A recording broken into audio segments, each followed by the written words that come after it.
পুজোটা কি এবছর খুব কি জাঁকজমক ভাবে করার খুব দরকার আছে? 2020 সালেও তো পুজোটা আমরা কোনো ক্লাব ঘট পুজো করেছিল, কোনো ক্লাব ছোট ছোট মূর্তি এনে পুজো করেছিল। সেরকম ভাবেই হোক না।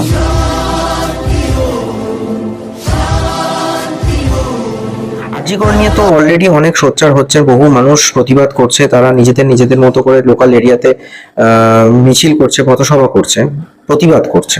তা প্রতিবাদের কণ্ঠকে কতদিন চেপে রাখা যাবে?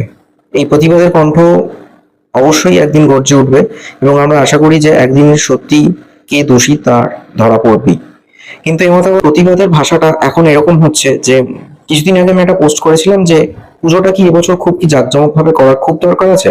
2020 সালেও তো পুজোটা আমরা কোনো ক্লাব ঘট পুজো করেছিল, কোনো ক্লাব ছোট ছোট মূর্তি এনে পুজো করেছিল।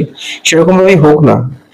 এই ব্যথিত মনে 2 মাস পর কি 55 দিন 50 দিন বাকি একটা পুজো, সেখানে কি আমরা সত্যি আনন্দ উপভোগ করতে পারবো? আজকে